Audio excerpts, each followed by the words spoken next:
Guys, audio amplifier की दुनिया में सबसे घटिया क्लास डी एम्पलीफायर जो है वो तो नहीं है, क्योंकि कुछ चीज़ें ऐसी हैं जो इसे औसम बना देती है, बट कुछ चीज़ें ऐसी भी है जो इसका प्राइस के हिसाब से अच्छा नहीं है। और आप अगर इस बोर्ड का वीडियो पहली बार देख रहे हैं तो थोड़ा पॉपकॉर्न लेके बैठ जाओ। ए टू जेड सब कुछ बताऊंगा इसके बारे में, लाइक किस टाइप का स्पीकर और सबवूफर इसके लिए बेस्ट होगा, कितने वोल्ट पे सबसे बेस्ट आउटपुट मिलेगा। और मैं ऐसे भी चला के दिखाऊंगा जहाँ फुल वॉल्यूम पे भी डिस्टोर्शन बिल्कुल ज़ीरो होगा, और डेडिकेटेड साउंड टेस्ट भी करूँगा। तो आप इस एक वीडियो को देख के डिसीजन ले पाओगे इस बोर्ड को आपको बाय करना चाहिए कि नहीं। कोई बकवास या बायस रिव्यू नहीं होगा, जो भी बताऊँगा आप आंख बंद करके ट्रस्ट कर सकते हो, क्योंकि चैनल छोटा है, ब्रांड से अभी तक पैसा नहीं मिल रहा है। तो चलो अब शुरू करते हैं। पहले तो अनबॉक्स कर लेते हैं। जैसे कि आप देख पा रहे हो, फ्लिपकार्ट से इसे बाय किया है मैंने और मुझे 1500 पड़ा है। वैसे डिस्क्रिप्शन में लिंक दे दूँगा, आप देख लेना। तो ये कुछ इस तरह की बॉक्स में आता है ब्रांड के तरफ से। यहाँ पे डिटेल्स मेंशन है, बकवास है मत देखो। और इसके अंदर हमको ये मिलता है, ये नॉब से मेटल का है शायद, हाँ मेटल का ही है। और ये कनेक्टर दिया गया है बोर्ड को पावर सप्लाई देने के लिए। एक स्क्रू ड्राइवर भी है छोटा सा, ये शायद कान साफ करने के लिए दिया गया है, जिससे आप म्यूज़िक को और अच्छे से एक्सपीरियंस कर पाओ। और ये कुछ नट बोल्ट्स मिलता है। एंड फाइनली ये बोर्ड।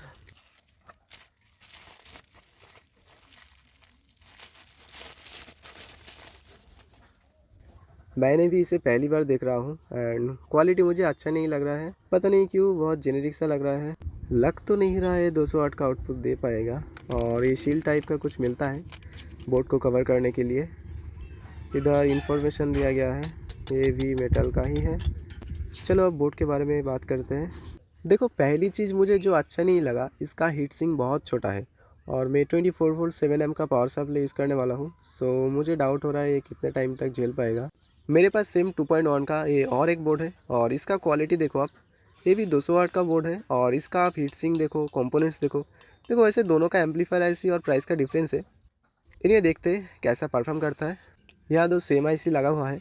एक आईसी से 100 वाट मिलता है जो कि बेस के लिए, और एक आईसी ट्रेवल के लिए, मतलब 50 + 50 वाट का दो स्पीकर यूज़ कर सकते हो। और ये ऑडियो रिसीवर है, मतलब अलग से ऑडियो इनपुट नहीं देना होगा, बस ब्लूटूथ कनेक्ट करो और चलो। 35 वोल्ट का कैपेसिटर लगाया गया है, 3300 माइक्रोफैराड का, जो कि 24 वोल्ट के हिसाब से थोड़ा कम है। बेहतर होगा आप इसको अच्छा कैपेसिटर से रिप्लेस कर दो। टोटल 5 पोटेंशियोमीटर लगाया गया है। ये पहला वाला बेस का फ्रीक्वेंसी को कंट्रोल करता है, एंड सेकेंड वाला बेस का वॉल्यूम को कम ज़्यादा करता है। और ये थर्ड वाला पोटेंशियोमीटर जो लेफ़्ट राइट चैनल है उसका ट्रेबल को कम ज़्यादा करता है।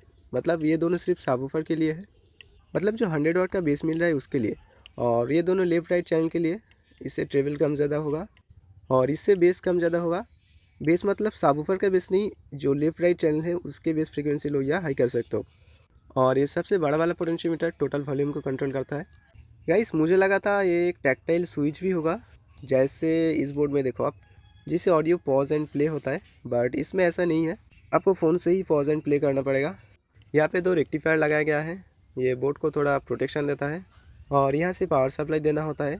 यहाँ से आप DC 12 वोल्ट से लेकर मैक्स 24 वोल्ट तक इनपुट दे सकते हो। और यहाँ स्पीकर का कनेक्शन मेंशन है, और ऑक्स केबल से अगर ऑडियो इनपुट देना है तो दे सकते हो। गाइस, मुझे नहीं पता इसमें कौन सा आईसी यूज़ किया गया है, तो मैं हीटसिंक को खोल लेता हूँ और फिर आईसी का डाटा शीट चेक करेंगे तो ही इसका रियल पावर पता चलेगा। थोड़ा जूम करता हूँ, आपको दिखाने का कोशिश करता हूँ। तो आप देख सकते हो HT326 नंबर है इस आईसी का, और एक कहीं से भी 50 वाट का आउटपुट नहीं देता है जितना मुझे पता है। इसका एक्चुअल आरएमएस पावर है 20 + 20 वाट का, मतलब एक आईसी से आपको 40 वाट से ज़्यादा नहीं मिल सकता। मतलब बॉक्स या डिस्क्रिप्शन में जो लिखा हुआ है वो सब फेक है, मार्केटिंग के लिए ऐसा करते हैं। एनीवे, इस बोर्ड से आपको कितने वोल्ट पे कितने वाट का आउटपुट मिलेगा मैं यहाँ लिख देता हूँ, वीडियो को पॉज करके देख लेना, और उस हिसाब से speaker and power supply use करना, आपको बेस्ट रिजल्ट मिलेगा। गाइस, मैं अब बोर्ड को फिटिंग कर लेता हूँ, तब तक आप चैनल को सब्सक्राइब कर सकते हो और वीडियो को लाइक कर सकते हो, और इस पार्ट को स्किप कर सकते हो अगर आपके पास वेस्ट करने के लिए टाइम नहीं है तो।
तो शील्ड और पोटेंशियोमीटर लगाने के बाद ऐसा दिखता है। तो चलो अब स्पीकर को कनेक्ट करते हैं एंड पावर सप्लाई देते हैं, फिर देखते हैं कैसा चलता है। तो ये मैं लेफ़्ट चैनल का स्पीकर लगा रहा हूँ और ये राइट चैनल का और ये फिर सबवूफर का। लेफ़्ट राइट चैनल के लिए मैं 8 वाट का स्पीकर यूज़ कर रहा हूँ, ये 8 ओम का है। और सबवूफर में 25 वाट का अभी लगा रहा हूँ, ये स्वीटन का है और ये 5 इंच का सबवूफर है। पीछे आपको 4 ओम 100 वाट लिखा हुआ दिखेगा, बट फॉर रियल ये 25 वाट का कंटिन्यूस आउटपुट दे सकता है 3 ओम लोड पर, जो कि इस बोर्ड के लिए थोड़ा कम है। एनीवे इसके बाद हम बड़ा वाला सबवूफर लगाएंगे और पावर सप्लाई में एसएमपीएस से दे रहा हूँ 24 वोल्ट 7 एम का। ये रेड वायर पॉजिटिव है और ब्लैक वायर नेगेटिव, जैसे कि होता है।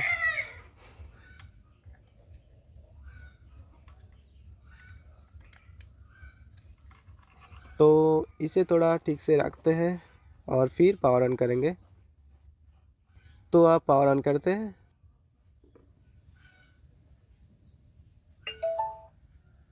ऑन हो गया है गाइस। कोई नॉइज़ या हीजिंग साउंड तो नहीं है।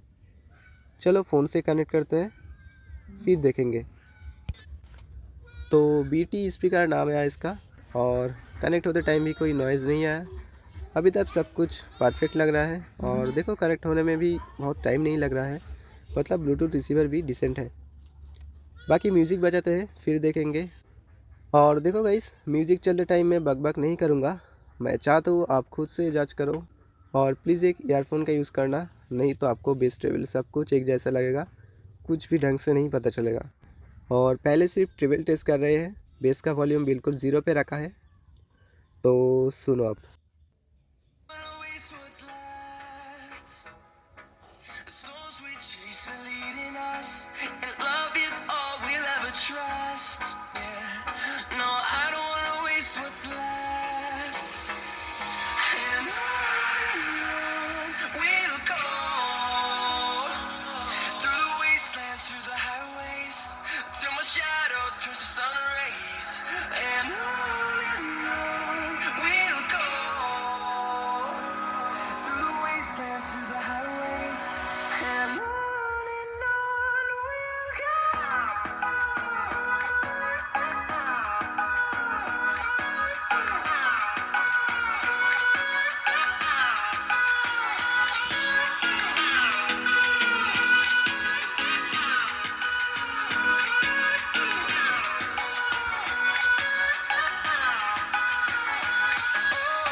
देखो ट्रेवल पूरा फुल वॉल्यूम पे चल रहा है और डिस्टॉर्शन नहीं है, ट्रेवल परफेक्टली वर्क कर रहा है और ट्रेवल का फ्रीक्वेंसी भी बहुत अच्छा है।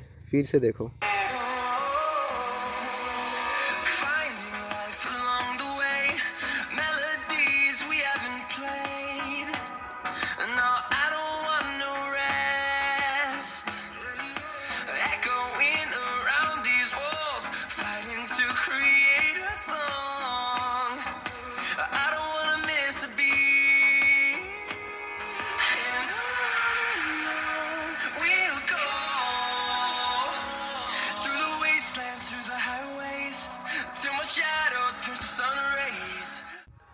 अच्छा एक चीज़ देखो, मैं ट्रेवल का फ्रीक्वेंसी एंड वॉल्यूम दोनों बिल्कुल 0 पे रखा हूँ, फिर भी साउंड आ रहा है।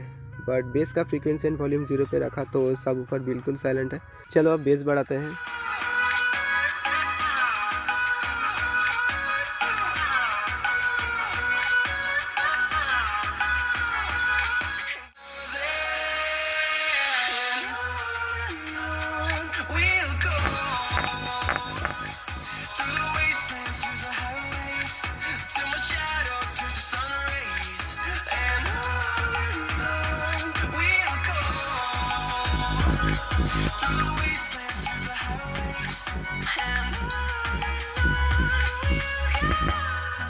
बेस बहुत फट रहा है गाइस, क्योंकि ये कम वाट का सबवूफर है। मैं एक 50 वाट का सबवूफर लगा के भी दिखाऊंगा। और देखो फ्रेंड्स, आप कितना भी अच्छा सबवूफर टेस्ट करो, जब तक आप प्रॉपर इनक्लोजर में सबवूफर को नहीं फिट करोगे तब तक साउंड ऐसा ही फटा हुआ सा आएगा। मेरे पास एक इनक्लोजर है, लास्ट में दिखाऊंगा, तो वीडियो लास्ट तक देखना ज़रूर। तो मैंने सबवूफर को चेंज कर दिया और देखो वैसे तो ये 50 वाट RMS लिखा हुआ है, बट इसका एक्चुअल पावर 30 वाट है और 4 ओम नहीं 3 ओम लोड पर चलता है, जो कि इस बोर्ड के लिए परफेक्ट है। तो चलो अब म्यूज़िक चलाते हैं।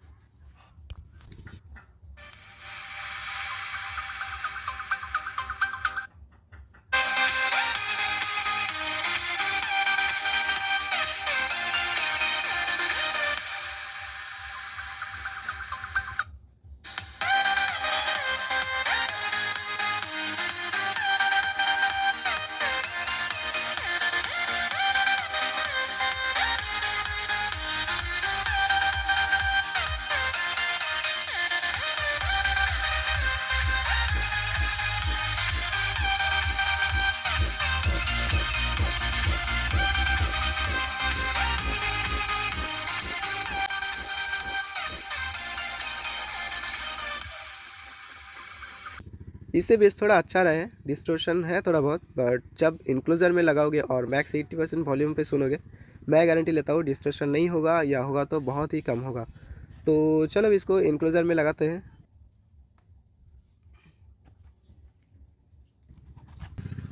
इसे थोड़ा साइड में रख देता हूँ, कैमरा में नहीं दिख पाएगा शायद।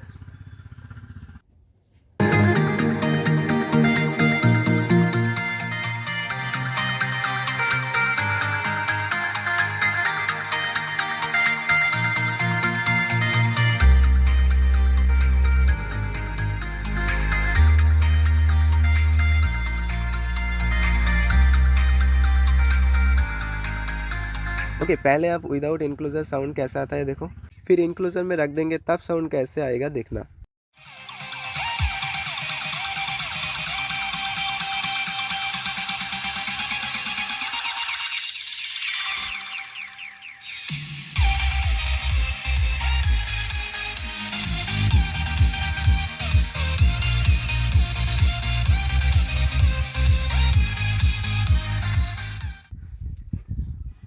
वीडियो पूरा देख लिया, चलो अब आते हैं कंक्लूशन पे। देखो, फ्लिपकार्ट से मैंने इस बोट को 1500 में ख़रीदा है, उसके हिसाब से साउंड क्वालिटी बहुत अच्छा है, ट्रेवल तो अच्छा है ही, बेस भी बुरा नहीं है। जब तक आप खुद नहीं यूज़ करोगे तब तक सही से नहीं पता चलेगा, लेकिन जितना मुझे लगा अच्छा है, आप परचेस कर सकते हो। प्राइस थोड़ा सा ज़्यादा है, और मैंने वीडियो के शुरू में बताया था प्राइस के हिसाब से एक चीज़ ठीक नहीं है, वो है इसका हीटिंग। वैसे तो क्लास डी एम्पलीफायर हीट नहीं होते, पर ये बहुत हीट हो रहा है। देखो, इससे अगर आपको बेस्ट परफॉर्मेंस चाहिए तो 24 वोल्ट 7 से लेकर 10 एम्प का पावर सप्लाई यूज़ करना पड़ेगा, बट फिर ये हीट होगा तो आपको एक कूलिंग फ़ैन लगाना पड़ेगा, नहीं तो आईसी ज़्यादा दिन तक नहीं टिक पाएगा। और इस बोर्ड के साथ परफेक्ट कॉम्बिनेशन बता देता हूँ।